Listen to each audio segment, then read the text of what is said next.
네, 여러분들 안녕하세요. 시사타파의 심층분석. 오늘 주요 뉴스가 되게 많아요. 단신들. 근데 이 단신에 숨어있는 뉴스의 이면들을 좀 얘기할 게 많아갖고 제가 오늘 방송을 준비했습니다. 일단 오늘 금요일 저녁이니까 여러분들에게 주요 뉴스들 빨리빨리 진행하도록 하겠습니다. 윤석열 씨가 3주 연속 지지율이 상승했다라고 뭐 언론에서 막 호들갑 떨고 부정평가가 뭐 55%대로 낮아졌다 이렇게 하는데, 워낙 지지율이 낮으니까 30%에서 1, 2% 올라도 막 올라갔다고 난리를 칩니다. 그렇죠? 30% 중반도 엄청나게 낮은 지지율이에요. 응? 대통령 이제 1년 반 됐는데 무슨 지지율 30%라고 자랑합니까? 문재인 대통령 이때 지지율 60%, 거의 초반에 지지율 80% 나갔어요. 응? 굉장히 코미디입니다. 그렇죠? 거의 낙제점입니다. 지지율 30%면 거의 레임덕이에요. 아마 문재인 정부가 만약에 이재명 당대표가 대통령이 돼갖고 집권 2년 차의 지지율 30%라고 하면 식물 대통령, 레임덕 난리를 쳤겠죠. 20% 떨어졌다가 30% 되면 지지율 회복했다고 지랄하는 새끼들이에요. 응? 기가 막힙니다 이거 보면. 그 다음에 지금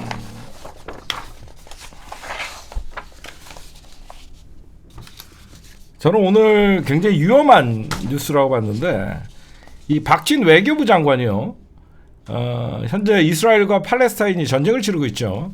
근데 하마스만 딱 꼬집어서 욕을 합니다. 하마스의 이스라엘에 대한 무차별 공격으로 1만 명 이상의 민간인을 무차별 공격을 규탄한다라고 얘기를 합니다.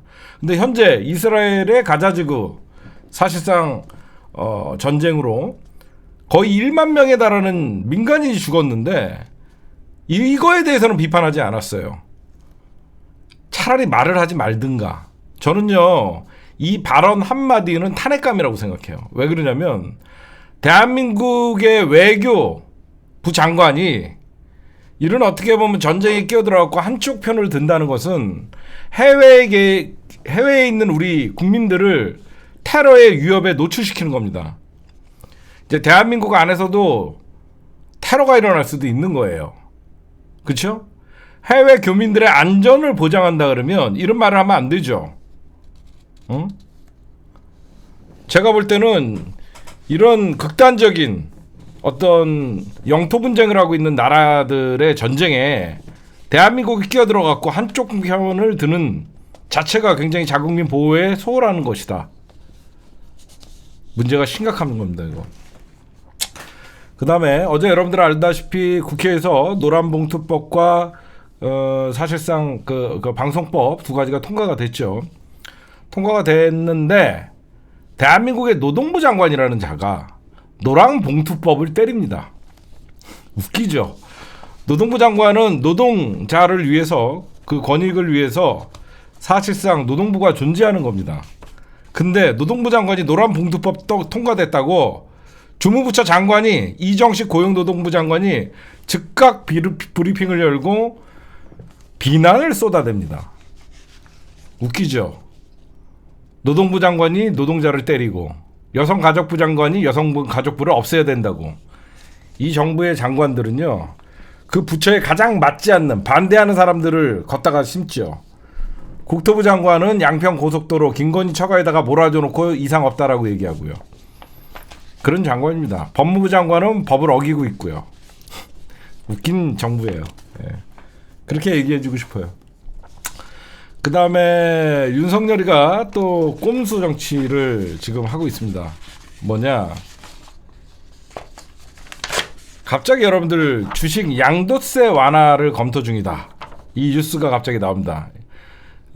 김포 서울 편입에 이어서 얼마 전에 공매도 금지를 이어서 주식 인구가 1200만이고 주식에 물려있다는 사람들이 많기 때문에 이 주식 양도세 완화 검토 중이다라고 하는 거는요, 이건 자세히 들여다보면요, 부자 감세예요. 부자 감세. 왜 그러냐면 주식 양도세는 대주주 기준으로 지금 걷게 돼 있습니다. 기존에 있던 뭐 3억 이상의 주식 거래를 하면 뭐 양도세를 물리려 그러다가 사실상 지난 대선을 앞두고 사실상 이루어지지 않았어요. 지금 대주주 기준이 도입된 2000년에는 100억 원이었습니다. 주식 거래. 그 다음에 2013년에는 50억으로 줄었고요. 지금 2016년에는 25억, 2018년 문재인 정부에서는 15억, 현행은 10억 원으로 낮췄어요. 여러분들 우리 일반인들 중에 10억 원으로 주식하는 사람이 몇 명이나 있겠습니까? 안 그래요? 우리 개미 투자자들 중에서 10억대 주식 거래하는 사람이 몇 명이나 있겠냐고요. 응?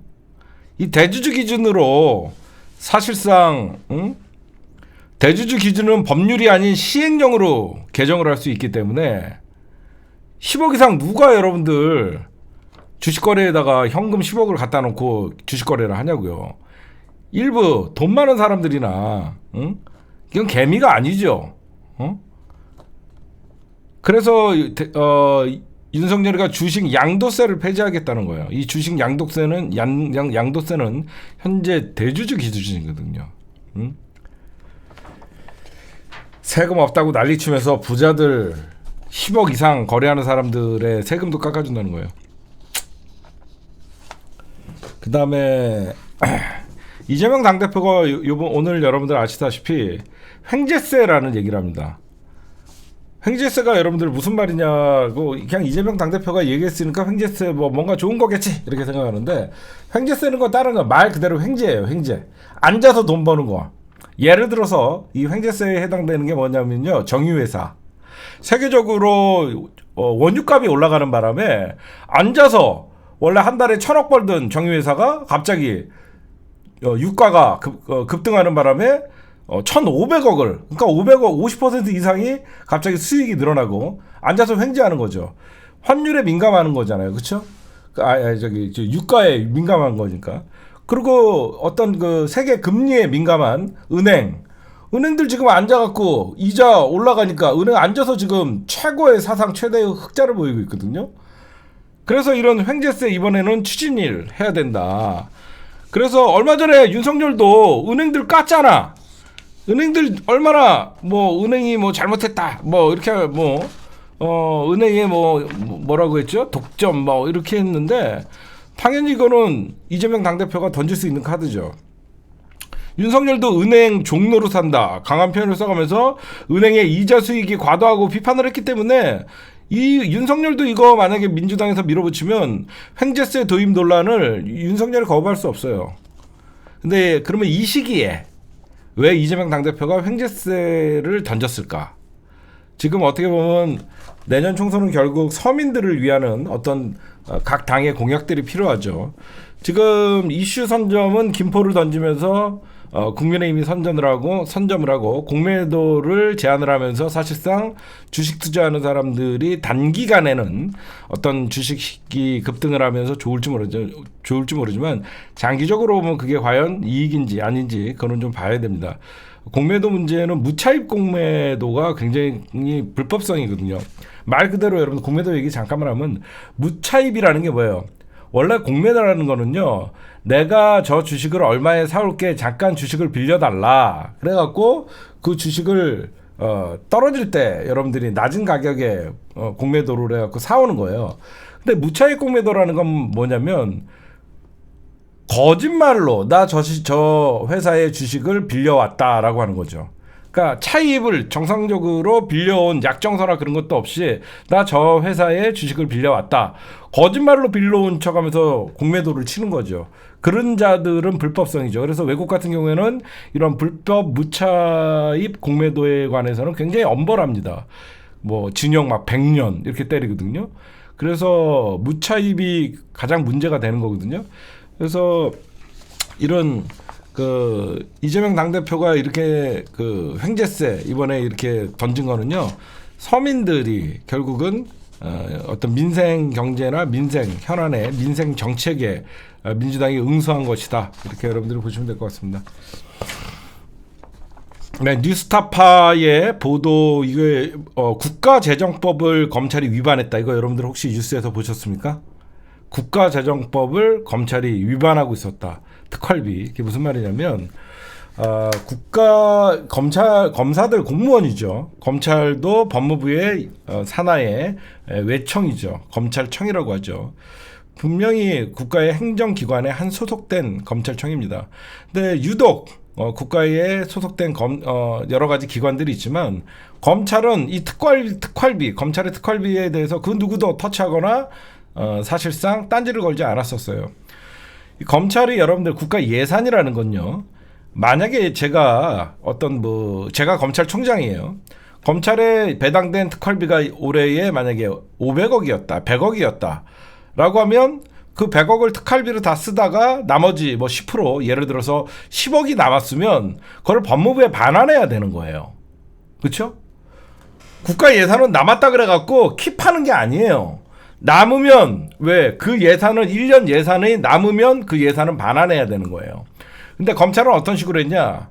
검찰은 항상 다 썼다고 보고를 했다는 거예요. 응? 예산을 다 썼다고 보고를 하고 나머지 남은 돈을 현금으로 보관하고 있다가 다음에 또 그걸 이월시켜갖고 쓰고. 이건 뭐냐면요, 국가재정법 위반입니다. 그 모자르면 증액을 요구할 수는 있겠지만 남는다 그래갖고 그거를 빼서 숨겨놨다가 다음에 쓰는 것은 이건 국가재정법 위반이에요. 이거는 검찰청이 그동안 얼마나 검사들이 무소불위의 권력을 누렸고 다른 부처는 감히 이런 생각 자체를 못하죠. 만약에 다른 부처에서 여러분들 다른 부처에서 이렇게 예산을 빼돌려갖고 다음 2월 시켜갖고 현금으로 썼다 그러면 전부 구속될 겁니다. 그쵸? 전부 구속되죠. 검사들이 가만두겠습니까?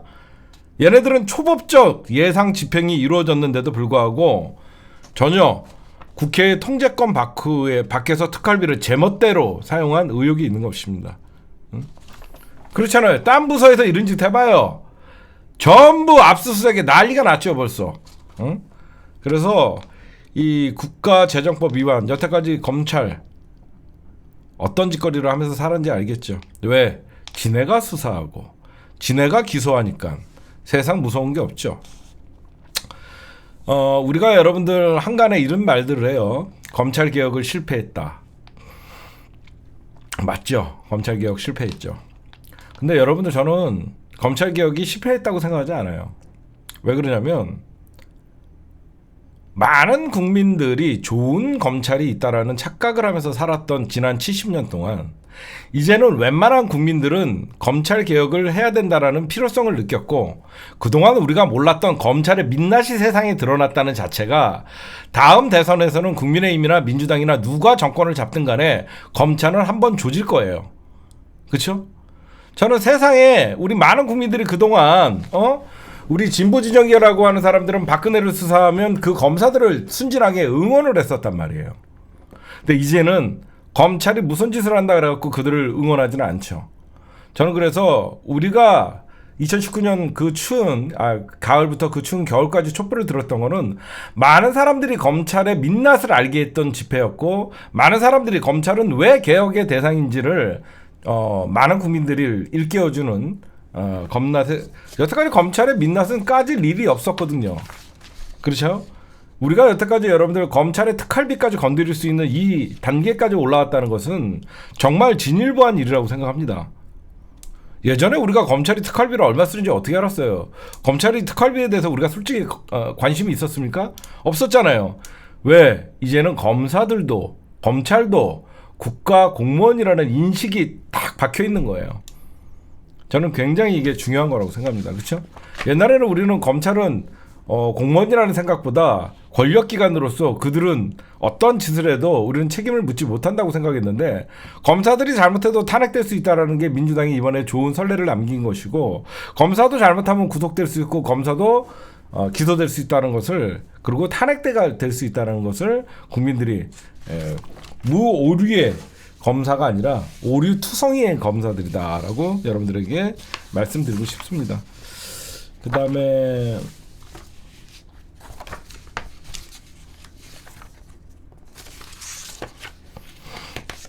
네, 이재명 당대표가 오늘 여러분들 알다시피 김포, 서울 편이 반대 입장을 밝혔습니다. 시기가 좀 늦었어요. 제가 여러분들이 김포 이슈가 딱 뜰 때 뭐라 그랬죠? 민주당 괜히 끌려다니지 말고 우린 반대다라고 먼저 외치라고 했었죠. 그 얘기 기억나죠? 이렇게 민주당은 먼저 반대 의사를 던져놓으면 지네끼리 개싸움 난다고.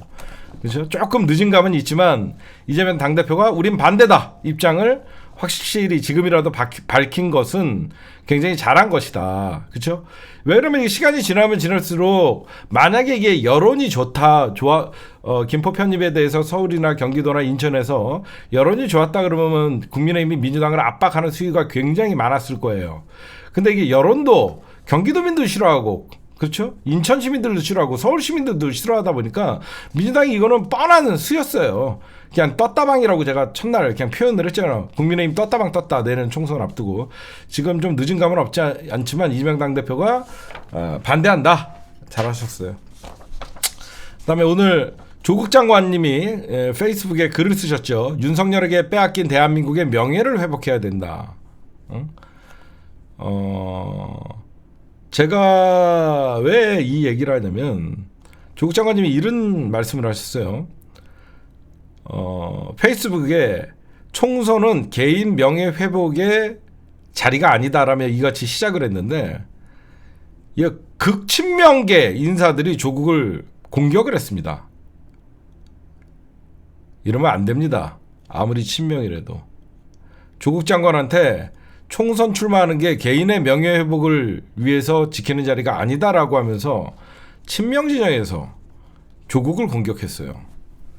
이거는 이재명 당대표를 위해서 친명이 해서는 안 될 짓입니다.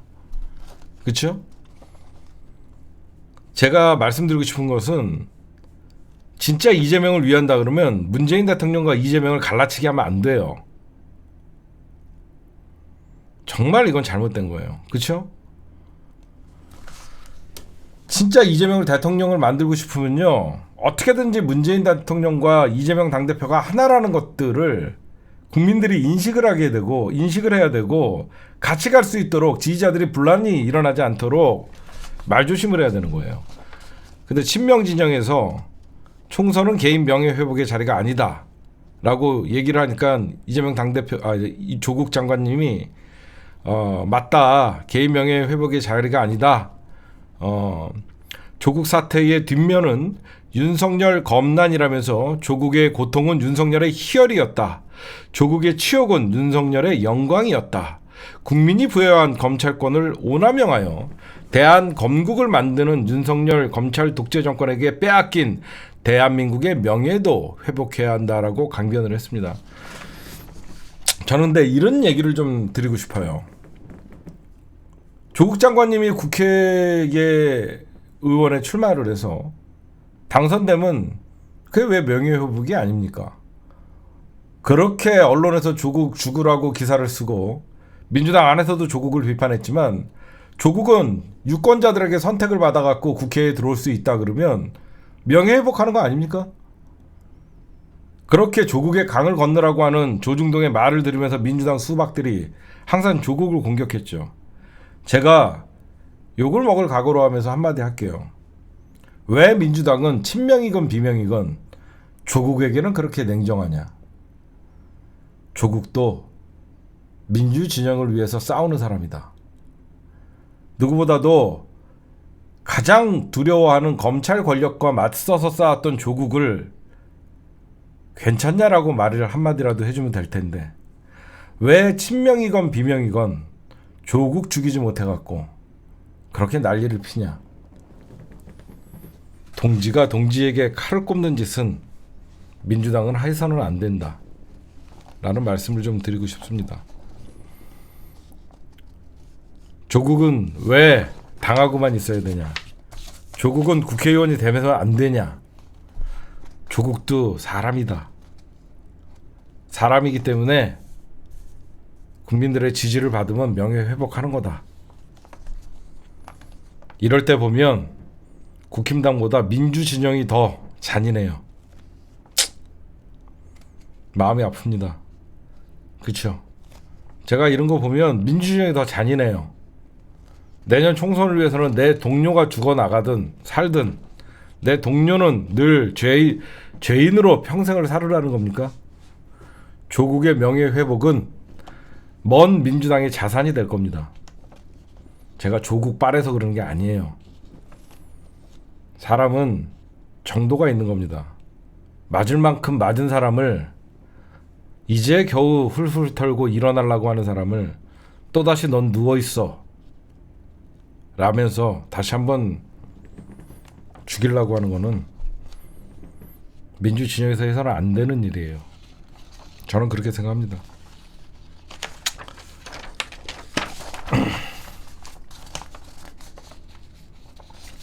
지금 여러분들 민주당 얘기 좀 할게요. 지금 사실상 여러분들 요즘 보면 윤석열이 갑자기 지지율이 올라가죠. 나름 소폭이지만. 그리고 김포라는 국민의힘이 서울 편입이라는 이슈를 던졌고 거기에 공매도라고 던지면서 사실상 이슈를 중점으로 잡고 있죠. 제가 늘 얘기하지만 민주당은 어렵지 않아요. 민주당은 어렵게 정치하지 마세요. 선거를 앞두고 국민들이 무엇을 가장 갈망하냐를 생각하면 됩니다. 그게 시민 정치고 그게 대중 정치예요. 제가 민주당에 가장 여태까지 지켜보면서 아쉬운 게 뭐냐면 늘 거대 담론을 들고 와서 뭔가를 던져서 그게 통하면 잘된 것이고 안 통하면 말고 이런 복잡한 생각을 하다 보니까 늘 민주당이 뭔가를 추진력이 약해요. 그렇죠? 제가 이런 말씀을 왜 드리냐면요. 민주당은 이재명에서부터 배워야 돼요. 제가 왜 이재명 당대표를 지지하고 왜 이재명에서 배우라 이 얘기를 하냐면요. 여러분들 2017년 불과 5년 6년 전만 해도 이재명 당대표는 민주당 대선 후보로 나왔지만 실질적인 그냥 성남시장일 뿐이었어요. 그렇죠? 광역단체장도 아니고 성남시라는 기초단체장이었어요.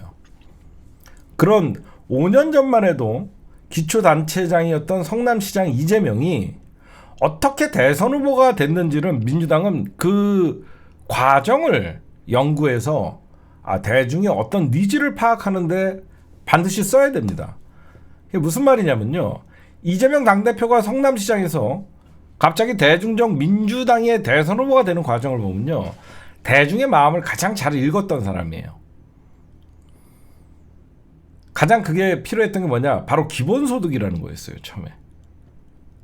사람들이 기본소득 딴 나라의 얘기라고 생각했던 게 경기도에서는 하겠다 그러면서 전 국민이 그래도 먹고 사는 거 걱정하지 않고 대한민국이 경제 10대 대국이라 그러면 기본적으로 국가가 세금을 걷는다 그러면 국민들에게 어느 정도는 나눠줘야 되지 않냐라는 의제를 던지면서 우리 사회에 새로운 다시 한번 논쟁거리를 만드는 거예요. 그렇죠? 새로운 논쟁거리를 만들었던 거죠. 아무도 그 얘기를 하지 않았어요. 무슨 정치 포퓰리즘이니 이런 얘기만 했죠. 이러면서 이재명 당대표는 이재명이 그 당시에 경기도지사가 되면서 기본소득을 던지면서 사람들은 이재명은 뭔가 하는구나. 그렇죠? 사람들의 니즈를 가장 잘 파악해요. 응? 우리 사회에서 가장 뭐가 필요한지. 응? 이재명 당대표가 단시간에 대선 민주당의 거대 70년 전통의 거대 민주당이라는 정당의 대선 후보가 되는 과정을 보면 국민의 심리를 잘 파악을 합니다. 그렇죠? 국민들이 지금 뭘 원하고 국민들이 어떤 면에서 가장 불안 요소를 느끼고 있냐. 그런 걸 파악하는 거예요. 응? 저는 딴 거 없어요. 제가 늘 얘기하지만 민주당은 어렵게 정치하지 마세요. 지금 20대가 가장 무엇을 힘들어하냐. 취업, 소득, 학비. 뭐 제가 여러 번 얘기 안 할게요. 하도 얘기했는데 이루어지지 않아서. 응? 그리고 내가 어느 정도 무엇을 생각할 수 있는 여유를 가질 수 있게 그런 것들을 원하는 거예요. 응? 정답을 알려드릴게요. 민주당은 두려워하지 마세요. 지금 우리나라가 가장 겪고 있는 국민들이 원하는 게 뭐냐? 불평등입니다. 민주당은 사회 곳곳에 불평등을 바로 잡을 수 있는 정책을 내면 되는 거예요. 정치 그렇게 어렵지 않아요. 20대 30대도 공정이라는 단어로 윤석열에게 사실상 조중동의 농간에 사실상 넘어가서 문재인 정부는 공정하냐라는 의제를 조중동이 만들어냈고 그 민주당은 공정하냐 진보는 공정하냐라고 하면서 조국 장관이 거기에 희생양이 됐던 거예요. 그렇죠? 진짜 이 거대한 우리 사회에 만연돼 있는 이 불평등을 어떻게 해소할 것인가. 문재인 정부는 처음에 소득 주도 성장이라는 의제를 던졌었어요.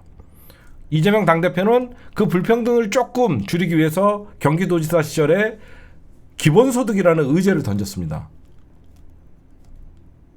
우리 사회의 사람들이 가장 억울해하는 게 내가 비록 저 사람보다 돈이 없고 내가 비록 저 사람보다 배우지 못했고 내가 비록 저 사람보다 좋은 직업을 갖고 있지 않지만 적어도 우리가 사회생활할 때 법 앞에서 평등해야 되고 사회 사람들이 대접받는 곳에서는 적어도 사람 대우 받고 싶고 사람 대접받고 싶고 그게 불평등이 이루어지지 않는다고 생각하니까 사람들은 그거에 대한 사실상 인정을 하면서도 삼성 이재용과 나 같은 평민이 어디 식당에 입장할 때 그 식당의 오너는 이재용 회장 왔다 그러면서 엄청난 깍듯한 예우를 하겠죠. 그러나 나는 일반인이기 때문에 내가 식당을 가면 그냥 손님 중에 n분의 1 밖에 안 되는 거예요. 왜 그래만 되는지 사람들은 아 이재용이니까 저런 대우를 받는구나 이렇게 마음속으로는 하지만 내심 돈 많으니까 대우를 받는구나 이런 불만이 쌓이는 거예요. 그렇죠? 그러면서 야 돈이 최고다. 우리 사회가 가장 자본주의의 가장 몰락의 시작이 어디냐면 물질 만능주의라고 얘기하는 게 바로 그겁니다. 돈으로 안 되는 게 없어. 돈이 최고야. 돈이 최고야라는 말이 굉장히 모순적인 게 뭐냐면 돈으로 뭐든지 할 수 있다라는 거예요. 그러면 돈 없는 사람은 무시당하고 괄시당하고 등한시당하고 세상에서 엄청난 이 민주주의 국가에서 누구나 행복을 누리고 자유를 누려야 되지만 돈이 없다는 이유로 행복하지 않고 자유를 누리지 못하고 그런 불만이 사람들은 다 쌓여 있는 거예요. 그게 자본주의의 모순이죠. 그렇죠? 선거 때만 되면 이 인간의 이 돈의 욕구를 자극하는 정치가 가장 나쁜 정치예요. 근데 어쩔 수가 없어요. 저들이 그렇게 세상을 만들어놨기 때문에. 대한민국의 기득권을 잡고 있는 새끼들이 선거 때만 되면 국민들의 이 물질적 욕망을 자극합니다. 그러다 보니까 가장 가난한 사람들이 이재용을 걱정하는 거예요. 나랑 이재용이 무슨 상관이 있다고 이재용 구속되면 안 된다 그러면서 그 사람들이 이재용을 걱정합니다. 수조 원의 재산이 있는 사람들을. 제가 오늘 왜 이 얘기를 했냐면 이재명 당대표가 기초당체장 성남 시장할 때 이재명은 대선 후보가 아니었어요. 사실상. 그 당시에 문재인 대통령 캠프층에서 너무 안희정과 내가 대선 경선을 하게 되면 싱거우니까 이재명은 그 당시에 성남시장에게 나와달라고 부탁했던 거예요. 이재명은 국회의원도 아니었습니다. 국무총리도 아니었어요. 어떻게 바로 대선 후보가 될 수 있었는지 비명계나 친명계나 할 것 없이 민주당은 이재명이 롤모델로 삼고 어떻게 이재명은 단시간에 대선 후보가 될 수 있었는지 그런 것들을 연구하면 답이 나오는 거예요. 그렇죠? 이재명은 대중의 불만에 응답을 했기 때문에 그런 거예요. 이게 정답입니다. 좋은 정치인들은 대중들이 무엇을 원하고 대중들의 니즈를 빨리 파악해서 그 불만을 알고만 있는 게 아니라 그 불만을 해소하기 위해서 정말 행정으로 사람들의 삶이 조금이라도 변할 수 있게끔 그 대표적인 게 경기도에 있는 여러분들 휴양지에 그 노천에 있던 천막을 전부 수거하는 거 아무도 생각하지 못했죠. 우리는 어디요? 백운계곡 이런 데 가게 되면 그 계곡을 끼고 있는 평상이나 이런 게 그 사람들 건 줄 알았던 거예요. 그래서 그 사람들이 부르는 가격대로 우리는 토종 닭 한 마리에 7만 원에 먹고 오고 평상 사용료를 2만 원을 내고 그게 너무 당연한 거라고 생각했어요. 근데 나중에 이재명 당대표가 왜 국가 소유지에 당신들이 영업을 하냐라고 하면서 정말로 정광석화 같이 없애버리니까 사람들이 아 이게 우리 거였구나라는 생각을 한 거죠. 그렇죠? 그래서 많은 사람들이 자기네들도 상상하지 못했던 일을 이재명이 해내니까 뭔가 그때부터 나온 소리가 이재명은 합니다라는 소리였어요. 그러면서 강제 집행을 통해서 그런 계곡의 불법적인 어떤 장사 영업이나 이런 것들을 처리한 게 아니라 끊임없이 거기에 있는 영업하는 상인들과 소통하면서 상인들도 공감하고 상인들도 기존에 있던 피해를 줄이는 대책을 마련해서 그런 행정에 어떤 더 호응을 얻을 수 있는 어떤 이재명 표의 어떤 그것도 하나의 경기도의 개혁이었던 거예요. 저는 많은 정치인들이 국민의 권리만 얘기해요. 그렇죠? 국민들의 권리를 박탈했다. 우리 민주 진영에서 윤석열 정부나 보수를 욕할 때 이런 얘기를 합니다. 국민의 권리를 뒤로하고 무자비한 독재를 행한다. 권리보다도 국민들의 권리를 챙겨주려고 그러면 정책으로 챙겨줘야 돼요. 국민들이 뭘 원하는지. 그렇죠? 저는 그래서 민주당이 역풍 타령하고들 시도도 안 해보고 겁만 먹고 그냥 이 불평등한 사회를 고치는데 민주당 딴 거 없습니다. 분명히 제 방송 듣는 정치인들 들으세요. 내년의 선거 전략은 국민들이 어떤 불평등에 가장 굉장히 고파 있는지, 그렇죠? 어떤 불평등에 가장 국민들이 고파 있는지를 개발을 하세요. 20대가 가장 필요한 니즈가 무엇인지, 30대가 어떤 불평등에 가장 필요로 하는 건지. 그런 얘기를 갑자기 내가 왜 했죠? 하여튼 그래서 조국 장관님 얘기하다가 이재명 당대표까지 넘어갔는데 하여튼 오늘 민주당 얘기 좀 이어서 하도록 하겠습니다. 민주당이 오늘 총선 후보 검증위를 설치했어요. 총선 후보 검증위는 15명까지 할 수 있고요. 외부 인사 50%, 여성 50%, 청년 10%입니다. 그래서 뭐 여성이나 외부 인사 그쪽에서 여성 비율로 뽑아갖고 이제 총선 검증위. 이 총선 검증이라는 건 뭐냐면요, 뭐 도덕성이나 그 사람이 과거 어떤 발언 뭐 이런 것들을 지켜보는데, 검증위원장이 여러분들 알다시피 김병기 문재인 정부에서도 영입 인사였죠. 김병기 전 국정원 인사처장이었어요.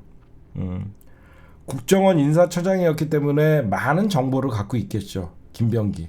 그렇죠? 이변호에 여러분들 이재명 당대표가 김병기 전 인사처장, 국정원 출신의 인사처장을 왜 강력하게 이재명 당대표가 측근으로 만들고 노력을 많이 했습니다.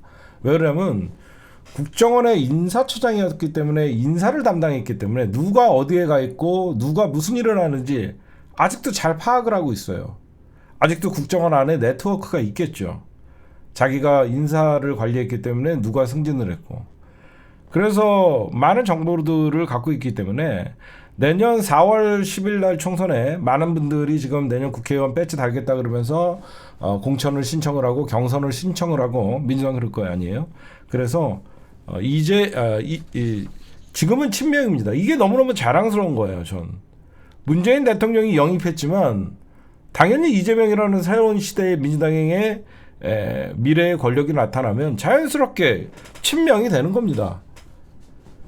그 누구도 김병기를 문재인의 친문이라고 얘기하지 않아요. 왜? 문재인 대통령은 이제 역사 속으로 사라진 과거의 권력자인 거예요. 문재인 대통령이 더 이상 올라갈 데가 어디 있습니까? 자연스럽게 이렇게 친문으로 오는 게 맞는 거죠. 그렇죠? 그 다음에 이 총선 후보 검증위를 설치한 다음에, 그 다음에 민주당은 무엇을 하냐면 이제 공천관리위원회를 구성을 할 것이고 여러 가지를 할 것입니다, 여러분들.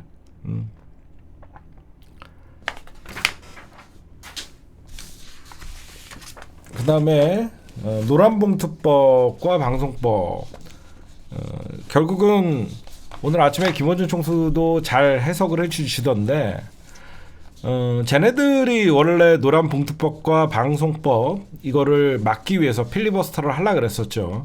근데 민주당이 먼저 선수를 쳤죠. 이동관 탄핵과 손준성 그리고 이정석 검사의 탄핵안을 사실상 발의를 했죠.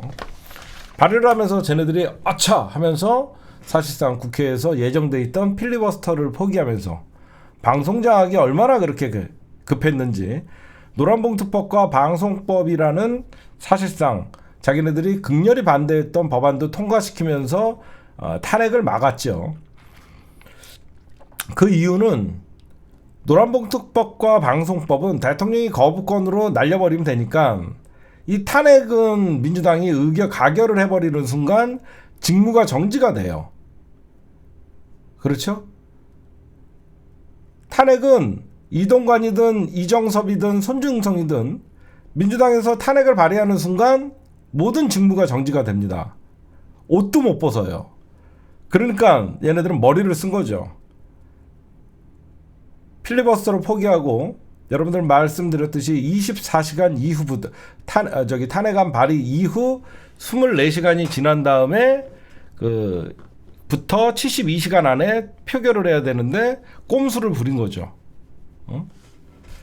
김진표는 사실상 홍익표 원내대표가 열어달라는 국회 본회의를 거부를 하고 내일 해외 출장을 합니다. 근데 여기서 이제 국힘당이 딴지를 걸기 시작하죠. 일사부재의 원칙. 일사부재의 원칙은 뭐냐면, 한 번 발의된 법안을 같은 회기 안에서는 재발의할 수 없다라는 논리를 내세웁니다. 근데 이거는 많은 법조 전문가들이, 국민의힘의 판사 출신들이 얘기하는 거고요. 그래서 국민의힘이 김진표 국회의장한테 권한쟁의 심판을 걸었어요. 응? 근데 다행히도 민주당이 어떻게 잘 대처를 했냐면, 이 탄핵안 발의가, 여러분들 알다시피 법안을 상정하고 24시간이 지난 다음에 투표를 할 수 있다 그랬죠. 24시간 전에 민주당이 철회를 했어요. 24시간 전에 철회를 했더니 김진표 의장이나 국회 사무총장이 이거를 오케이 해줬어요. 그래서 탄핵안 발의는 철회가 됐습니다. 그래서 민주당의 주장은, 탄핵이라는 건 여러분들 일사부재의 원칙에 어긋나지 않는다라고 얘기하는 건 뭐냐면요, 한마디로 탄핵안이 발의가 됐고 본회의에 상정이 돼서 이게 맞다 틀리다라는 사실상 회의를 한다던가 논쟁이 있었던 다음에 가냐 부를 따져야 되는데, 민주당은 논의도 하지 않았다. 이거는 그냥 발의만 했고 24시간 전에 자진 철회를 했으니까, 일사부재의 원칙은, 여러분들 부재의 원칙은 예전에 이른잖아요. 한 번 물었던 죄는 다시 묻지 못한다. 이게 일사부재의 원칙인데, 우리가 과거 한 번 물었던 죄라는 것은 경찰의 수사나 검찰의 수사에 의해서 무죄가 아니면 나왔던 사건인데 똑같은 사건을 묻지 못한다는 건데, 이거는 이동관이나 이정섭이나 또 손준성이나 탄핵 발의만 됐지, 이 사람들이 어떤 혐의가 있고 어떤 탄핵 사유가 있어서 탄핵을 발의한다는 본회의에서 사실상 의결을 어떤 회의나 본회의에서 얘기를 하지 않았어요.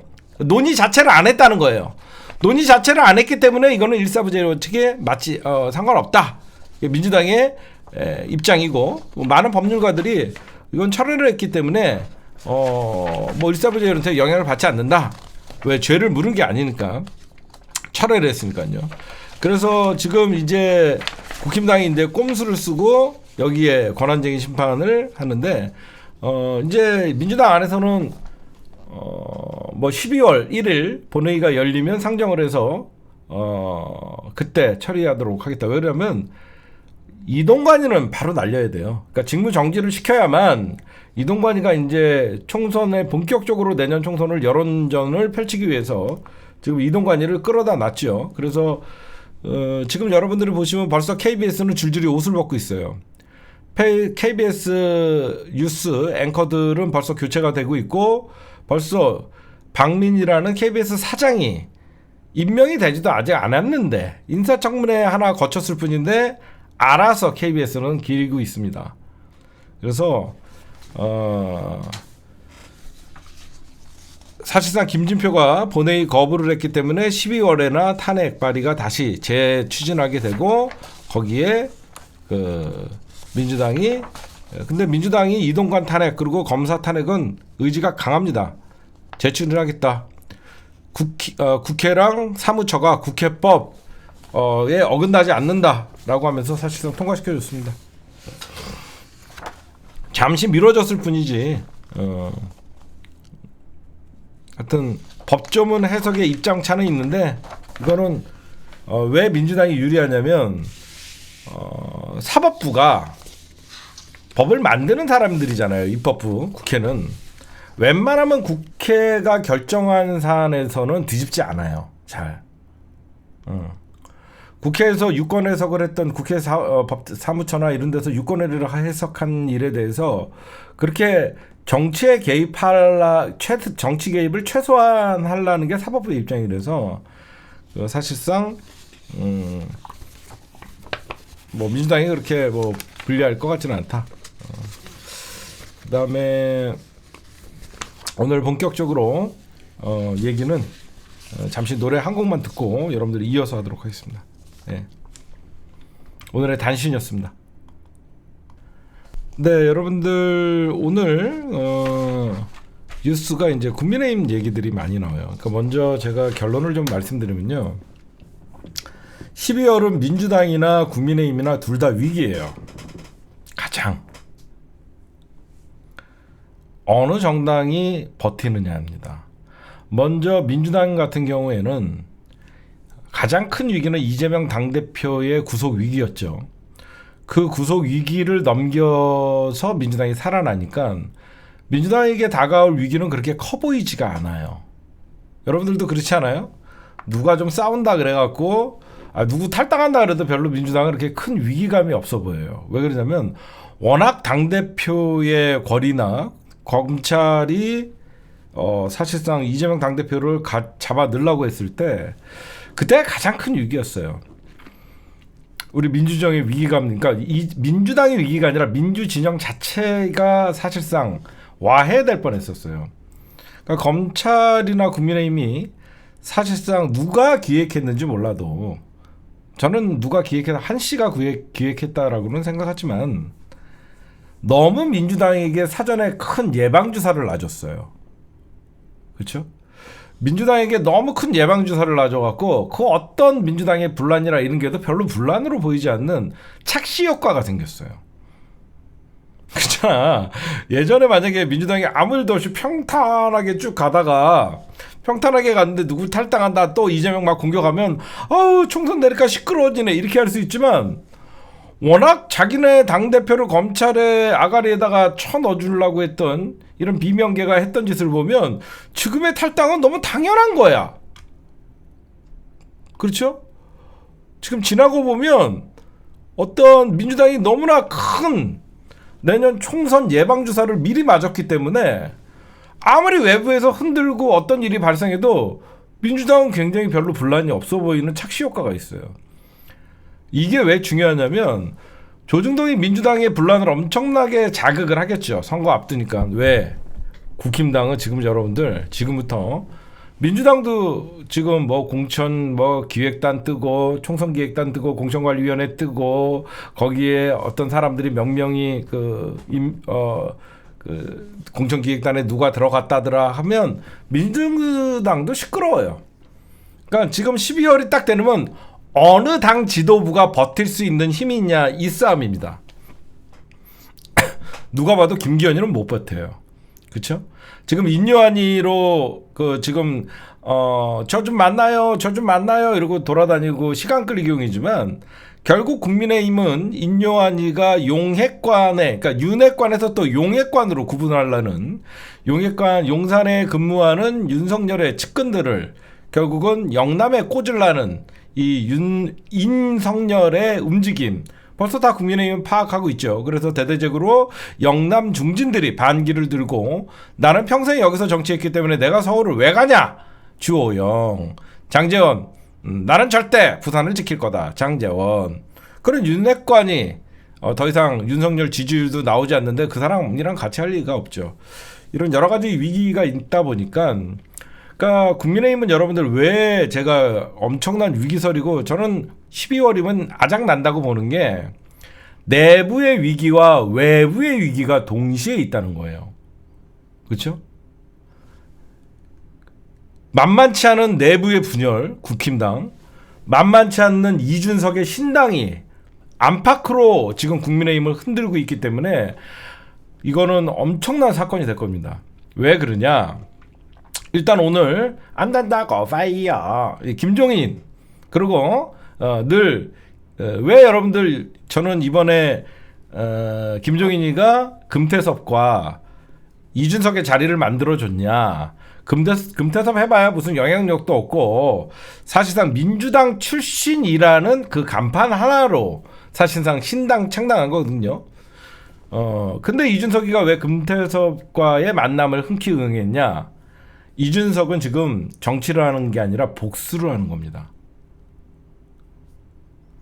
지금 어떤 정치 분석가나 어떤 패널도 이런 얘기를 하질 않아요. 이준석은 좀 정치를 하는 게 아니에요. 이준석은 복수를 하는 거거든요. 그렇죠? 왜? 안철수에 대한 복수. 자기와 예전부터 안철수와 이준석이는 앙숙이었단 말이에요. 같은 지역구 노원병을 놓고 싸웠고 그 이후에 대선 후보 과정에서도 안철수가 말썽을 부렸고 이번에도 사실상 여러분들이 이준석은 왜 복수의 정치를 하고 있냐? 저 같아도 내가 이준석이라도 나는 윤석열이나 그 주변을 가만두지 않을 것 같아요. 어떻게 해서 사실상 자기가 이런 갈라치기를 하면서까지 윤석열을 대통령으로 만들어줬는데 윤석열이가 대통령 되자마자 가장 먼저 한 게 뭐죠? 당대표 교체 작업이었죠. 그 당대표 교체 작업에 성매수 의혹 보도로 국민의힘에서 이준석이를 사실상 성매수의 그 어떤 가해자, 피해자로 보고 결국은 이준석이를 당원권 정지를 시키면서 당대표직을 날려버렸고 그 이후에 국힘당은 계속 비대위로 갔었거든요. 사실 정치 생명을 끊어버리려고 한 거죠. 검찰 수사를 동원해서 이준석이의 정치 생명을 끊어보려고 그랬으니까 이준석을 사실 죽이려고 했던 거거든요. 그러니까 이준석이 입장에서는 그렇다 그랬고 이준석이가 성매수 사건이 없었다는 거 아닙니다.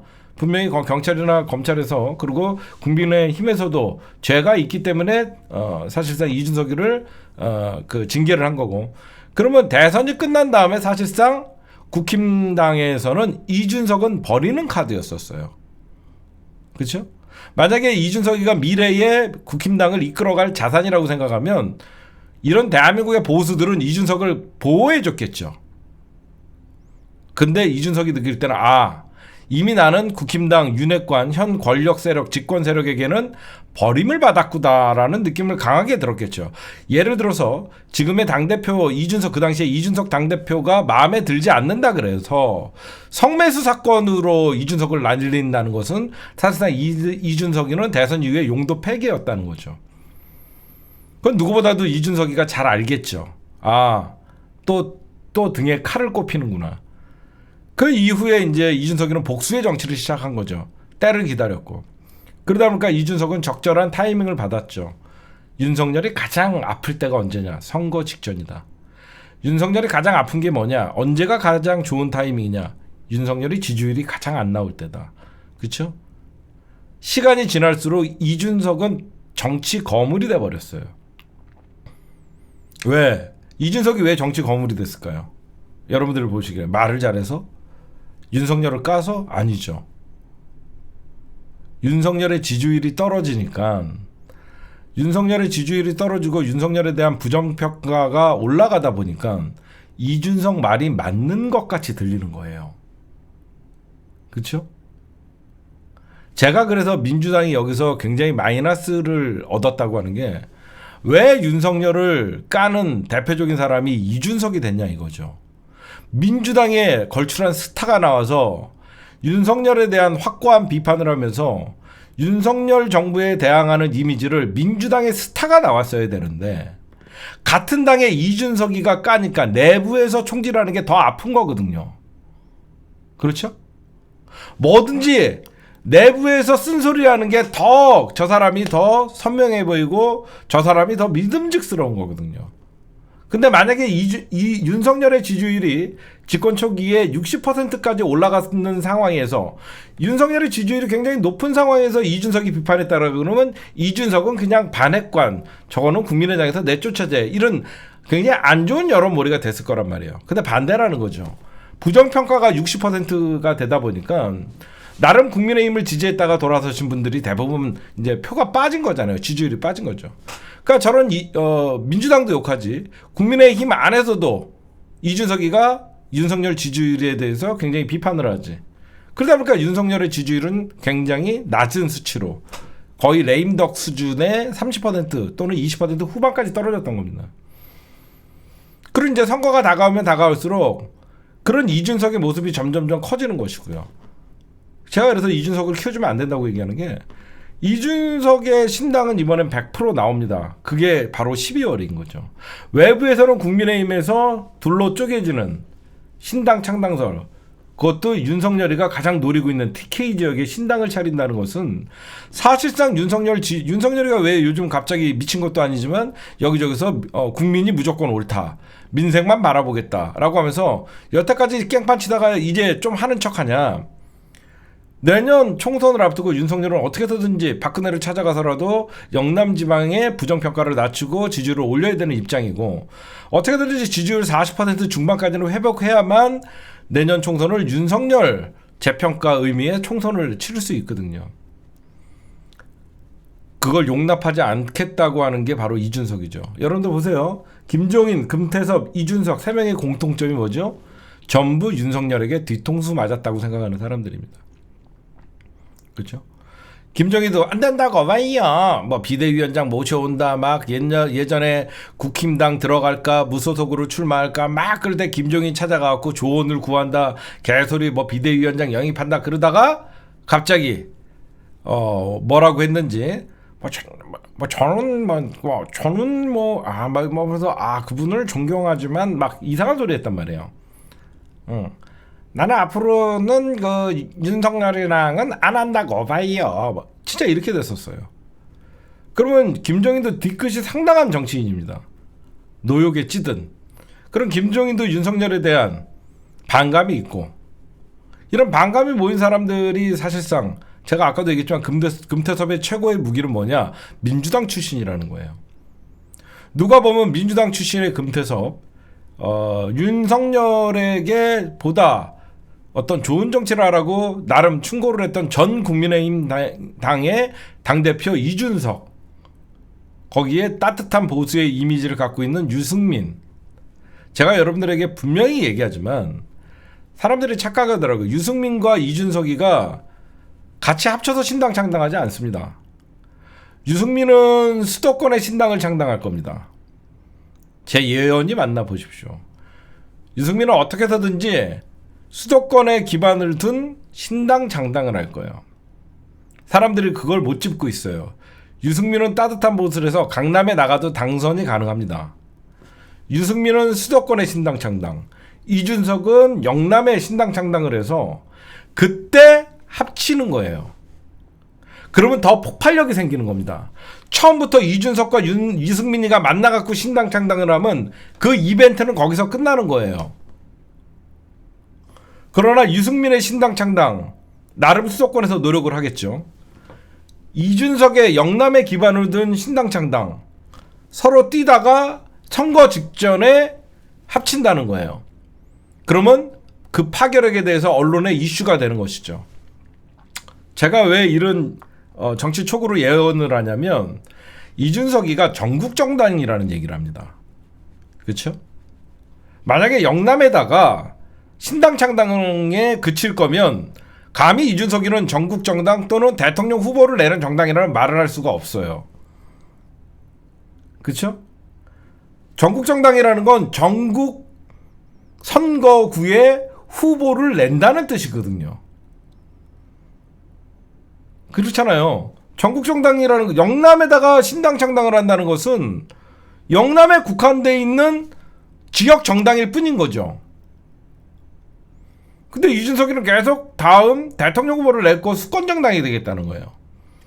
그러면 수도권에 발판이 있어야 되는 거죠. 그 수도권의 작업을 유승민과 다른 사람들이 하겠죠.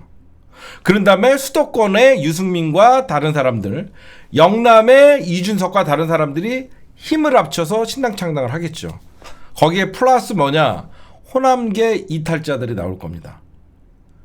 이준석의 신당 창당은 호남의 양양자가 포함되어 있죠.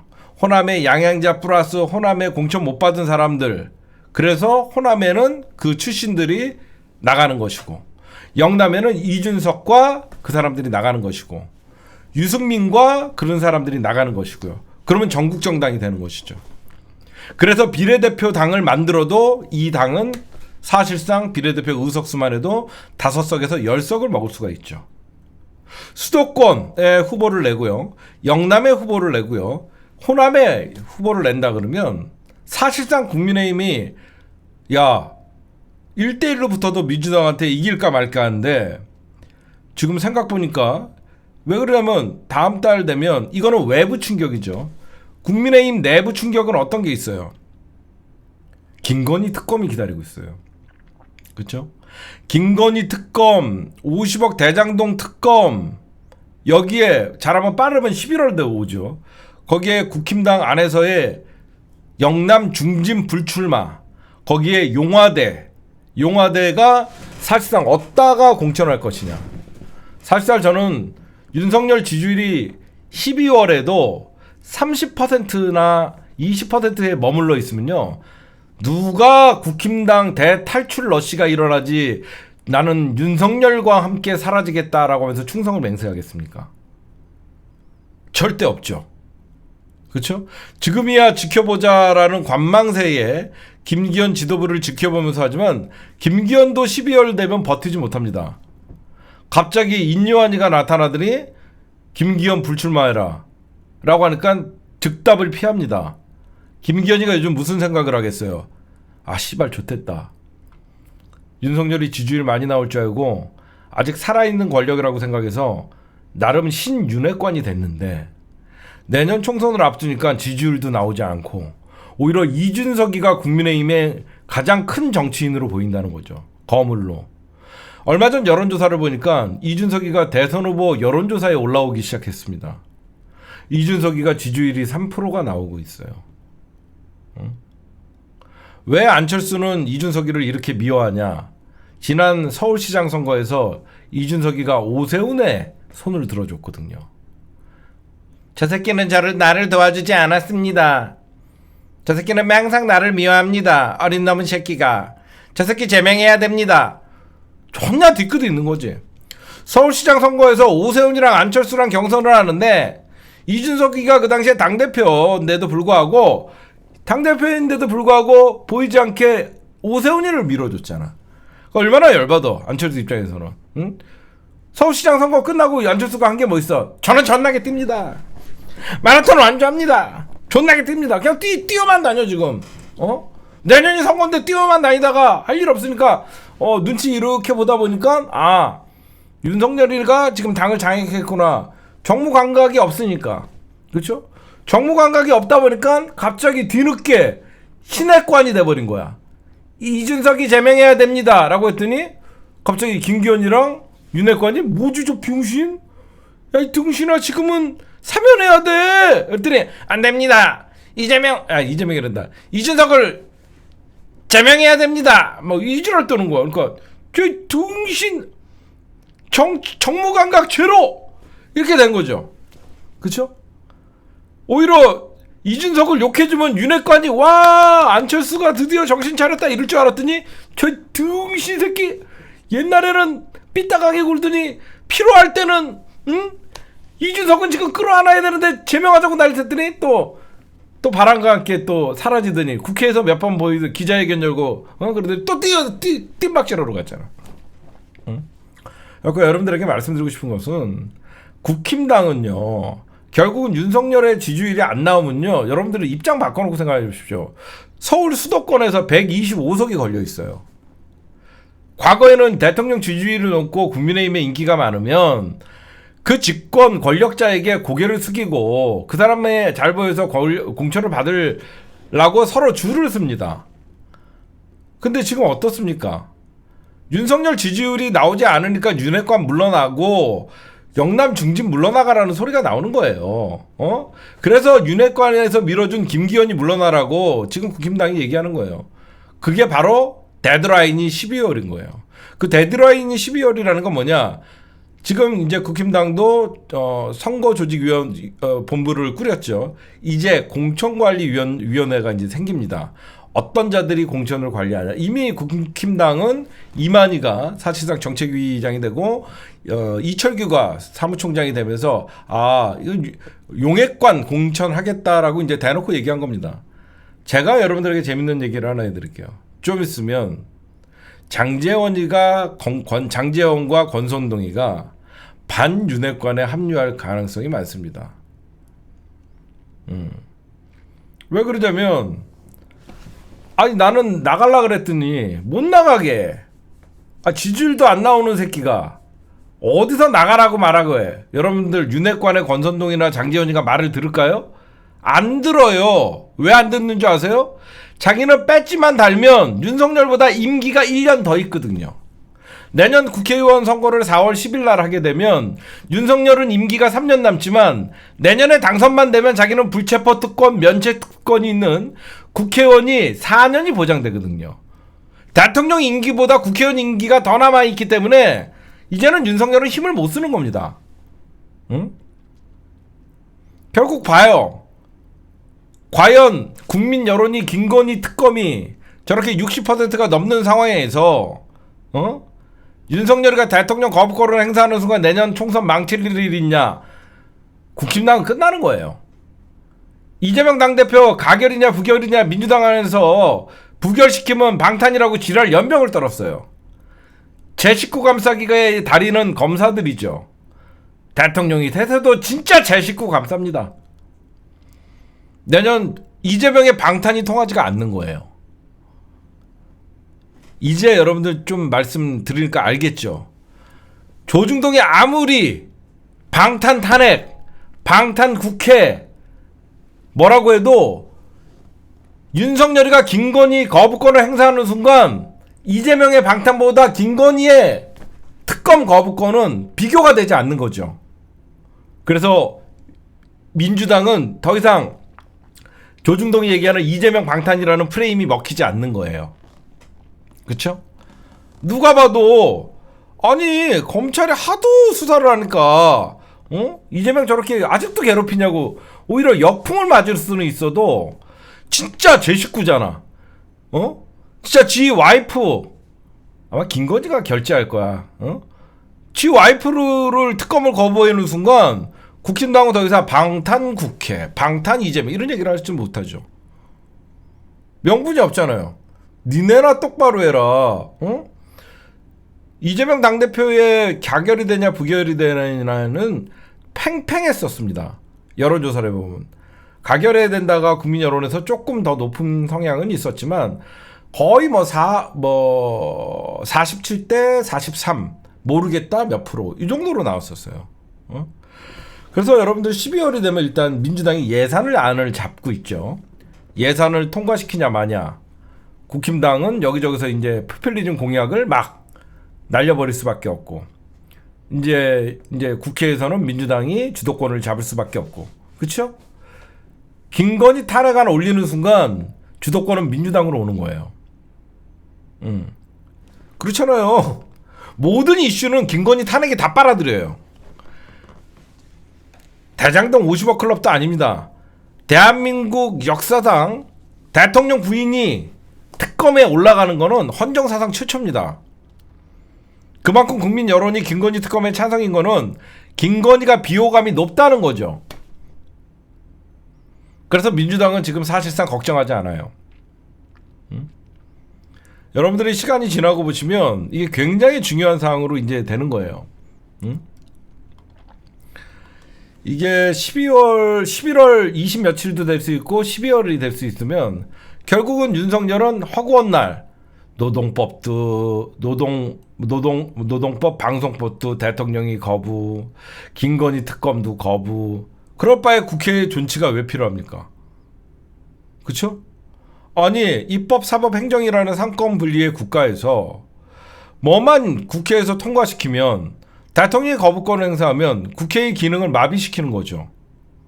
그 자체가 윤석열 탄핵관입니다. 삼권 분립을 저해는 사실상 대통령의 독재 권력을 행사하는 것이다 라고 우리는 얼마든지 얘기할 수 있죠. 응? 거기에 밖에서는 이준석이가 영남에 신당 창당을 한다 그래서 영남에서 자기가 직접 출마하겠다. 거기에 이제 30석 이상을 만들겠다. 이건 무슨 의미냐? 이준석이가 예상하고 있는 윤석열이 가장 아픈 거죠. 여러분들 잘 들어보세요. 하나 더 나가서 정치 분석을 해드리면 이준석이가 영남에 신당 창당을 하고 이준석이가 가장 나쁜 사람과 대결을 하겠다. 사람들이 착각을 하더라고요. 누구냐? 라고 물어요. 제가 여러분들에게 말씀드릴게요. 이준석이가 윤핵관 중에 영남에서 가장 나쁜 정치를 하는 사람과 붙겠다. 공공연하게 얘기를 하죠. 얘기하니까 사람들이 누구다 얘기하죠. 저는 그 사람이 누구냐? 바로 용화대에서 TK에다가 내리꽂는 제일 나쁜 놈이랑 붙겠다는 뜻이라고 저는 해요. 그게 맞는 거예요. 무슨 말씀인지 아시겠어요?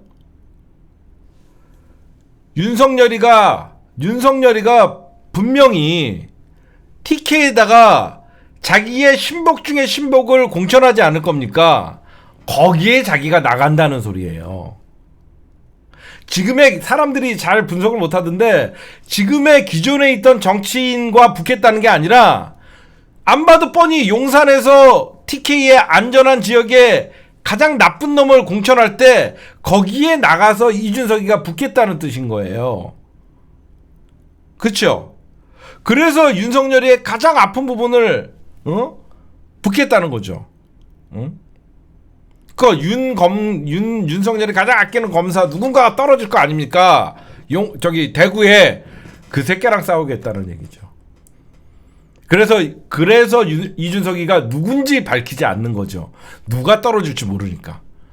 영남에서 가장 나쁜 정치를 하는 사람, 할 사람과 붙겠다는 거죠. 그래서 보면 아까 전국정당의 의미도 제가 이준석이 얘기하는 전국정당이라는 거는 유승민은 수도권의 신당, 이준석이는 영남의 신당. 그런 다음에 나중에 선거가 막바지에 이준석과 유승민이가 손을 잡아갖고 합당, 자연스럽게 전국정당. 거기에 금태섭이가 끌어들이는 호남 사람들. 그쵸? 누군가 호남 사람들도 공천 못 받으면 뭐 양양자도 있을 거고 현직 이런 사람들과 하면 영남, 호남, 수도권. 그래서 전국정당이라는 얘기가 나오는 것이다. 그리고 지금 뭐냐, 벌써 여러분들 용화대에서도 지네끼리 개싸움 났습니다. 지금 분당을, 그쵸? 분당을에 나가고 싶어하는 김은혜, 또 분당에 나가고 싶은 보훈처장인 박민식, 윤석열만 바라보고 있대요. 사실 분당은 강남 이후에 가장 좋은 지역구로 꼽히고 있죠. 지금 현재 민주당의 분당을 국회의원은 김병욱 의원입니다. 그렇죠? 민주당의 분당을은 김병욱 의원이에요. 김은혜랑 또 윤석열 핵심들인 박민식과 지네끼리도 또 싸워요. 지역구를 놓고. 결국 여러분들 보시면 뭐 둘이 통합 쇼를 할 것이다. 그렇죠? 지금 여기저기서 뭐 이준석과 윤석열은 뭐 나중에 통합을 하는 쇼를 벌일 것이다. 저는 이미 강 건넌 지 오래됐습니다. 아까도 다시 한번 말씀드리지만 이준석은 지금 정치를 하는 게 아니라 복수를 하는 거예요. 이준석이가 왜 이렇게까지, 이준석은 절대 윤석열이랑 함께 가지 않아요. 윤석열이 지지율 나옵니까? 안 나와요. 굳이 이준석이가 다시 들어가서 도박을 할 필요가 뭐가 있습니까? 이미 내년 총선 이후면 윤석열이라는 용액관이나 국민의힘은 사실상 와해가 될 거 뻔한데 뭐하러 이준석이 지금 와서 윤석열에게 고개를 숙이고 들어가요. 이준석이는 밖에 윤석열과 대착점에 있으면 점점점 정치인으로서 점점점 체급이 커지고 있는데, 그쵸? 오히려 윤석열과 싸우면 싸울수록 이준석은 우리가 알던 1년 전의 이준석도 아니고 당대표 이전의 이준석도 아니고 점점 이준석이는 정치 거물이 돼가고 있는데 뭐하러 또다시 이준석이 윤석열에게 고개를 숙이고 들어갑니다. 저는 많은 정치 평론가들이 이준석이 신당창당 못할 것이다. 결국은 윤석열과 손을 잡을 것이다. 이거는 어떤 전제가 있어야 되냐면 윤석열이 정치인이라는 개념이 있을 때 이준석에게 다시 손을 잡을 가능성이 있습니다. 그러나 윤석열은 검사 출신이에요. 절대 고개 숙이지 않습니다. 한 번도 세상을 살면서 자기 오류를 인정하지 않은 게 검사들이에요. 죽으면 죽었지 윤석열은 절대 이준석에게 달콤한 사탕을 던지지 않아요. 그런 거짓 사탕을 던진다 그래서 세 번째 달콤한 사탕을 이준석이 물 리가 없습니다. 이준석은 윤석열을 때리면 때릴수록 지지율이 떨어지는 윤석열이 더 이상 국민의힘을 대표할 수는 없다가 되는 거예요. 윤석열을 때리면 때릴수록 이준석은 보수의 미래가 되는 것이고 보수의 희망이 되는 것이에요. 그런 이준석이 뭐하러 국민들에게 부정평가 60%가 넘는 윤석열과 함께 하겠습니까? 그럴 필요가 없죠. 그렇죠? 아, 분당갑? 하여튼 여러분들이 보시면요. 분당갑 아까 을이라고 얘기했는데 이준석은 결국은 지금 윤석열과 파워게임을 거예요. 응? 네가 나한테 100기를 들 것이냐. 자존심 다 버리고. 이준석이를 국민의힘이 잡을 수 있는 유일한 카드는 딱 하나 있습니다. 이준석이가 공천을 지휘하게 하는 거예요. 절대 그거 못 주죠. 그렇죠? 이준석이가 선대본부장과 공천관리위원장이 돼갖고 이준석에게 모든 권한을 넘겨주는 그 수 이외에는 이준석이는 절대 들어가지 않습니다. 당연히 지금 윤석열과 이준석이는 파워게임을 하고 있고 그 파워게임에서 윤석열이 오히려 밀리고 있죠. 오히려 밀리고 있어요. 응? 그러다 보니까 어때요? 점점 시간이 지나면 지날수록 이준석이가 점점 두려워지는 존재가 되니까 일제히 국힘당이 맹비난을 하는 겁니다. 만약에 이준석이가 조금이라도 회유나 어떤 협박이 통해서 국힘당과 다시 손을 잡고 어떤 중책을 맡아줄 가능성이 있다 그러면 국힘당은 계속 회유를 하겠죠.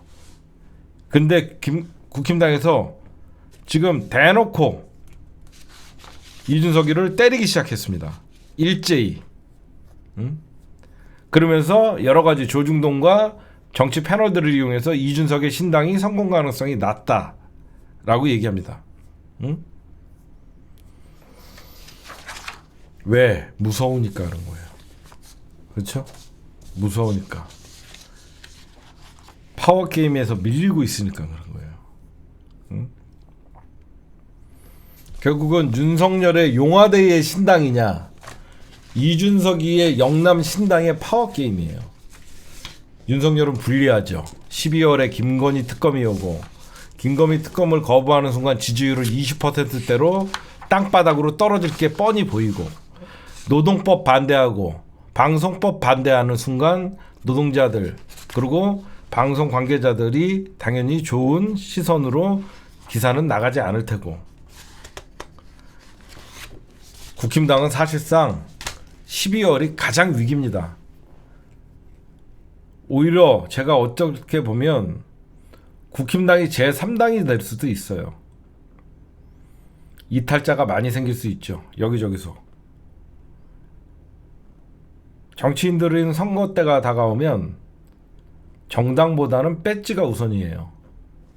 내가 과연 국민의힘에 공천을 받아서 수도권에 출마를 했을 때 당선될 가능성이 있냐. 윤석열 심판 선거가 되는 순간 윤석열 중간평가의 선거가 될 수밖에 없는 이 순간이기 때문에 자기는 열심히 하고 인지도가 많은데 윤석열 때문에 내가 민주당 의원에게 밀린다 그러면 전부 탈당하게 되는 겁니다. 그렇죠? 생각해 보세요.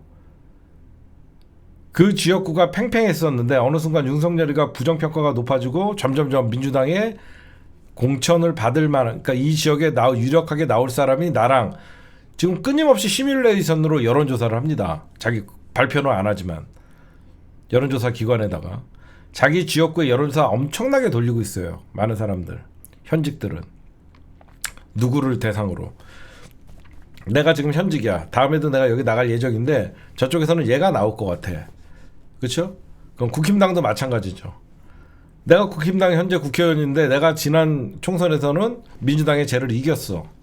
근데 지금은 시뮬레이션을 돌려봤더니 내가 져. 그럼 어떤 생각이 들어요? 나는 문제가 없는데, 나는 여기 지역구 관리 잘했는데 왜 질까? 윤석열 때문이다라는 사실상 원인이 나오겠죠. 그럼 이 사람은 어떤 여론조사를 할 것 같아요? 무소속으로 내가 탈당했을 때, 무소속으로 내가 나왔을 때 민주당 후보와 시뮬레이션을 돌려보겠죠. 근데 만약에 이기는 걸로 나온다 그러면 어때요? 나오고 싶죠. 그렇죠? 옷 벗고 싶죠. 그러면 사람들은. 그래서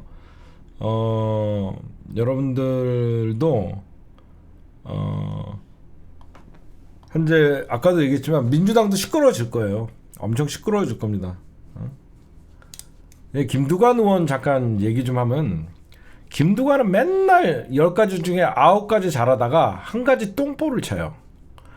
여태까지 지난 대선부터 불출마 선언을 하면서 이재명 당대표 지지하고 민주당 개혁해야 된다 좋은 얘기를 하다가 느닷없이 선거가 다가오니까 이재명 험지 출마해야 된다 그래요. 응? 어제도 얘기했지만 이재명 당대표는요, 지금의 인천 계양 이왕 나간 거, 저는 인천 계양 처음에 나갈 때는 반대를 했어요. 지금 인천 계양 이왕 나간 거 거기 또 나가서 안정적으로 압도적으로 당선되고 전국 지원 나가야 돼요. 그렇죠? 아니 이재명이라는 대권 후보고 미래의 권력자가 자기 지역구 불안한데 나가갖고 떨어지면 개망신이고 사실상 정치적으로 타격을 입는 것이고 딴 지역구 유세도 못 다니고, 응? 정말 나쁜 놈들이죠. 응? 그러니까 올 총선의 이슈는 민주당의 중진들, 국힘당의 중진들 어느 쪽이 더 불출마 선언을 많이 할 것이냐, 그리고 어느 쪽이 더 반기를 들 것이냐. 근데 민주당은 이미 엄청난 예방주사를 맞았다 보니까 누구누구 탈당한다 그래도 잘됐다라고 하지 지지자들이 흔들리지 않아요. 그러니까 민주당이 누가 탈당한다 막 이러면요, 지지자들이 굉장히 불안감을 느끼거든요, 원래는. 근데 지금은 민주당은 더 이상 큰 이재명 당대표 체제로 내년 총선을 치르게 될 수밖에 없는 상황에서 그 어떤 큰 충격이 밖에서 와도 이재명 당대표 구속되는 충격만큼 올 수가 없는 상황이 돼서 민주당이 예방주사를 제대로 맞은 거죠. 그렇죠? 그래서 지금 민주당의 진짜 위기가 이미 한 번 지나갔기 때문에, 그러나 시끄러워질 것이다. 원래 선거 앞두고는 다 시끄러워요. 그렇죠? 너도나도 국회의원 도전한다고 경선에 도전을 하고, 그러니까 민주당은 어떻게 경선 관리를 잘하고 어떤 공천선사 누구나 수긍할 수 있는 공천관리위원회를 어떻게든 잘 꾸리고, 근데 국힘당은, 민주당은 여러분들 외부 충격은 없잖아요. 그렇지? 뭐 이상민이가 나가서 신당 차린다 그래도 그 파괴력이 있나요? 없어요. 그쵸? 이상민이 이원욱이가 나가서 신당 창당한다 그러면 그거 빨리 가! 니들은 빨리 가! 신당, 정당 빨리 창당해! 이게 돼요. 그쵸? 그러니까 나머지 친문 정치, 이상민이나 이원욱이는 친문도 아니었어. 이상민, 이원욱의 특징은 문재인 대통령 때는 반문, 이재명 당대표 후보일 때는 반명. 민주당은 뭐 이낙연이나 좀 나가서 신당 찬당한다 그러면 뭐 호남은 약간 뭐 표가 쏠릴 수도 있겠지만, 뭐 이낙연이 나간다 해갖고 거기 따라갈 사람들 거의 없어요. 그러니까 민주당은 사실상 분당은 없다. 저는 확실하게 얘기하고, 조응천이나 언론에서는 계속 민주당도 시끄럽고 막 분당 난 거 같이 호들갑을 떨 거예요. 이상민, 누구죠? 이원우 이런 애들 조응천 나간다 그래갖고 그건 분당이 아니라 민주당이 청소가 되는 것이다. 그렇죠? 민주당의 그 트러블 메이커들 다 나가면 민주당은 조용해지는 거예요. 상상을 해봅시다. 조응천이 방송 나가서 민주당이 졸라게 까고, 이원욱이 맨날 까고, 이상민이 맨날 헛소리 찍찍해 대고, 얘 셋만 없어도 민주당은 조용한 거예요. 맨날 이원욱이 한마디 하면, 조응천이 한마디 하면, 이상민이 한마디 하면 바로 기사화됩니다. 그렇죠? 왜 그러냐? 민주당 안에서 내부 총질하는 사람들의 말이 오히려 대중들에게 더 호기심을 일으키고 자극적이거든요. 응? 밖에서 국민의힘이 이재명 당대표 까는 것보다 민주당 안에서 민주당 의원이 욕을 하면 그게 더 민주당이 큰일 난 것 같이 여론조작하기 쉽거든요. 제가 보면 12월은 양쪽 정당이 다 시끄러울 겁니다. 중요한 건 가장 큰 차이가, 정치 분석을 하다 보면 이것 때문에 민주당이 내년 총선에 그래도 큰 승리를 할 수 있는 희망이 있다가 뭐냐, 민주당은 당대표와 원내대표가 안정적이에요. 그렇죠? 민주당은 당대표 원내대표가 굉장히 안정적으로 내년을 총선을 치를 수 있는 구도가 돼 있어요.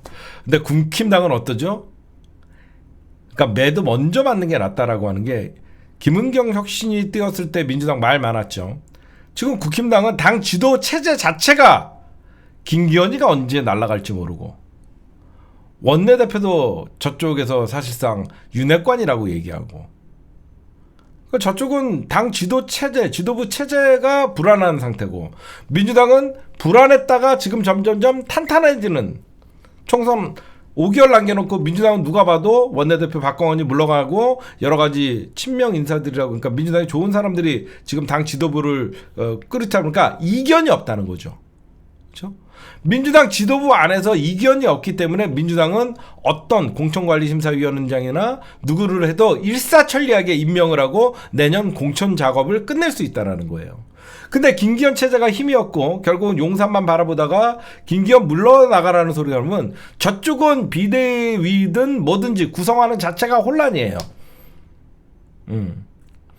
민주당은 위기를 넘어서 이제 안정에 접어들고 12월 되면 불협화음이 일어나고 여기저기서 공천 때문에 시끄러움은 분명히 있을 겁니다. 그래도 당 지도부가 그것을 헤쳐나갈 만한 지금은 힘이 생겼어요. 맷집이 되는 거예요. 그렇죠? 얼마나 험한 산들을 넘어오다 보니까 여기저기서 돌멩이 던지는 거는 별로 신경도 안 씁니다. 워낙 큰 산을 넘어왔거든요. 그 누구도 넘지 못할 거라고 불안하다고 얘기했던 그 산을 넘어온 지금 민주당 이재명 지도 체제이기 때문에 민주당은 내년 총선에 이재명 체제로 선거를 치를 수 있는 아주 점점 견고해지고 있고, 국힘당은 인요한이가 언제 날아갈지, 김기현이가 언제 날아갈지, 김기현이가 날아가면 비대위를 꾸려야 할지, 인요한이가 날아가면 혁신위는 어떻게 할지, 저쪽에는 이제 시작인 거예요. 국힘당은 10월, 12월 되면 윤석열도 국힘당을 그동안 김기현이나, 여러분들 보시면 왜 국민의힘의 비핵관 의원들이 국민의힘에 대한 불만이 뭐였냐?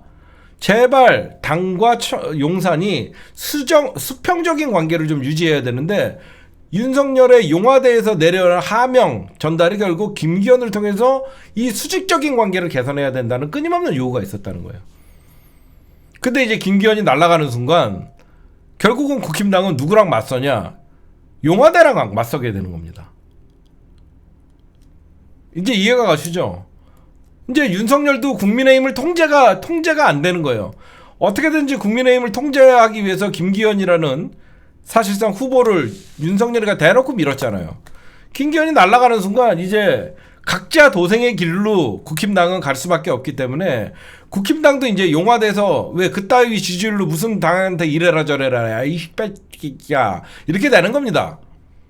그렇죠? 그래서 국힘당은 위기가 오는 거예요. 용화대에서 국힘당이 통제가 안 되고 수도권 의원들은 이제 각자 도생의 꿈을 꾸고, 그러다 보니까 가장 정치 요즘 구단으로 보이는 게 누구냐면 홍준표예요. 저는 이준석 신당에 관심 없습니다. 저는 단 한 번도 그 탈당이라는 것을 저는 생각해 본 적이 없습니다. 왜? 굳이 홍준표가 누구 지원한다, 누구 현 집권 세력인 윤석열과 각을 세울 필요가 없거든요. 그렇잖아요. 결국은 다음 대선 후보를 꿈꾸고 있는 다음 대선 국민의당 후보는 홍준표 대 오세훈이에요. 저를 끼워주십시오. 넌 빠져 이 새끼야. 마라톤이나 해. 그래도 저 5% 나옵니다. 너 다음엔 3%야 이 새끼야. 또 이제 윤석열 대선 후보 도전한다 그러면 그 3%가 아쉬워갖고 누구랑 손잡을지 모르겠죠. 결국 홍준표 입장에서는 현 집권 권력자인 윤석열과 맞설 필요가 없는 거예요. 그렇다고 이준석이를 욕할 필요도 없는 거죠. 그렇죠? 그래서 요번에 인요한이가 홍준표를 찾아갔을 때 홍준표의 정치력이 보이는 거예요. 딴 사람들은 대놓고 윤석열을 바뀌어야 된다, 윤석열이 잘못하고 있다 대놓고까지만 홍준표가 정치 구단인 이유가 뭐냐? 인요한한테 이런 얘기를 하잖아요. 윤석열 권력 믿고 듣보잡 새끼들이 날뛰고 있다.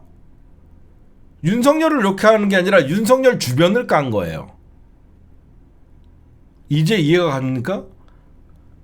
딴 사람들은 유승민이나 이준석은 윤석열이 바뀌어야 된다라고 하면서 막 직접적으로 공격을 하잖아요. 근데 홍준표는 안 그래요.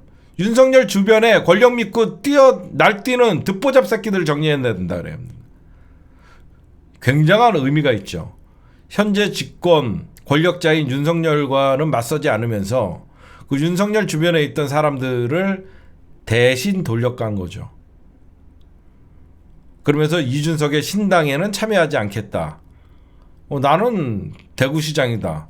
그러나 내년 총선 이후에 변화가 있을 것이다. 정치 개혁이 일어날 것이다. 그럼 당연히 그 홍준표가 얘기하는 내년 총선 이후의 대정치 개혁은 국민의힘의 공중분해입니다. 그렇죠? 홍준표가 얘기하는 내년 총선 이후에 정치 개혁이라는 것은 국민의힘의 공중분해를 얘기하는 거죠. 그 공중분해의 중심에 결국은 탈당 러시, 그거를 이준석이가 흡수하는 것이 할까? 결국 이준석, 유승민의 따뜻한 보수, 합리적인, 젊고 신선한 그런 새로운 보수의 대안을 찾을 겁니다. 제가 어제 여러분들에게 이런 말씀을 드렸죠. 조중동은 이미 윤석열과 손절하는 관계다. 왜? 지금 손절해서 빨리 윤석열을 레임덕으로 빠뜨리고 미래 권력을 키워야만 민주당에게 다음 대선에서 뺏기지 않는 거예요. 조중동이 박근혜에게 미련을 갖고 끝까지 우병우를 치라고 하면서 시간 질질질 끄다가 결국은 타이밍을 놓치고 박근혜 탄핵이 되면서 사실상 문재인 정부에게 정권을 넘겨줬거든요. 조중동은 딴 거 없습니다. 정권 재창출이 조중동의 목표예요. 지금 윤석열과 손절을 하고 오히려 이준석이나 유승민을 키워야만 국민의힘의 다음 대권 후보를 키워놔야 되는 거죠. 그래서 조중동이 내년 총선 이후에는 윤석열과 이별을 할 수밖에 없는 겁니다. 계속 현 집권 세력이라고 해서 조중동이 감싸주지 않아요. 감싸주면 감싸줄수록 보수는 괴멸되니까. 오히려 미래의 국민의당 후보들과 어떤 윤핵관과 대척점에 있는 사람들을 키워줄 겁니다. 그게 바로 조중동의 권력을 죽일 수도 있고 권력을 만들 수도 있는 87 대통령 직선제 이후에 언론의 힘이에요. 그쵸? 하여튼 12월 기대 많이 하자고요. 알겠죠? 네, 오늘 정치 분석은 여기까지.